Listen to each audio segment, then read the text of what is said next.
कौन अधिक साहसी? चंद्रशेखर नगर में रत्नदत्त नाम का एक सेठ रहता था। उसके एक लड़की थी। उसका नाम था उन्मादिनी। जब वह बड़ी हुई तो रत्नदत्त ने राजा के पास जाकर कहा कि आप चाहें तो उससे ब्याह कर लीजिए। राजा ने 3 दासियों को लड़की को देख आने को कहा। उन्होंने उन्मादिनी को देखा तो उसके रूप पर मुग्ध हो गईं। लेकिन उन्होंने ये सोचकर कि राजा उसके वश में हो जाएगा, आकर कह दिया कि वह तो कुलक्षणी है। राजा ने सेठ से इनकार कर दिया। इसके बाद सेठ ने राजा के सेनापति बलभद्र से उसका विवाह कर दिया। वे दोनों अच्छी तरह से रहने लगे। एक दिन राजा की सवारी उस रास्ते से निकली। उस समय उन्मादिनी अपने कोठे पर खड़ी थी। राजा की उस पर निगाह पड़ी तो वह उस पर मोहित हो गया। उसने पता लगाया। मालूम हुआ कि वह सेठ की लड़की है।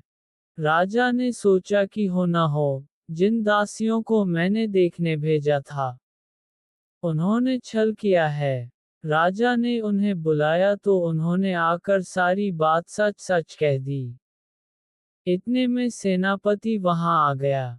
उसे राजा की बेचैनी मालूम हुई। उसने कहा, स्वामी उन्मादिनी को आप ले लीजिए। राजा ने गुस्सा होकर कहा, क्या मैं अधर्मी हूँ, जो पराई स्त्री को ले लूं? राजा को इतनी व्याकुलता हुई कि वह कुछ दिन में मर गया। सेनापति ने अपने गुरु को सब हाल सुनाकर पूछा कि अब मैं क्या करूं? गुरु ने कहा, सेवक का धर्म है कि स्वामी के लिए जान दे दे। राजा की चिता तैयार हुई। सेनापति वहां गया और उसमें कूद पड़ा। जब उन्मादिनी को ये बात मालूम हुई, तो वह पति के साथ जल जाना धर्म समझकर चिता के पास पहुंची और उसमें जाकर भस्म हो गई। इतना कहकर बेताल ने पूछा, राजन, बताओ, सेनापति और राजा में कौन अधिक साहसी था? राजा ने कहा, राजा अधिक साहसी था, क्योंकि उसने राजधर्म पर दृढ़ रहने के लिए उन्मादिनी को उसके पति के कहने पर भी स्वीकार नहीं किया और अपने प्राणों को त्याग दिया। सेनापति कुलीन सेवक था। अपने स्वामी की भलाई में उसका प्राण देना अचरज की बात नहीं।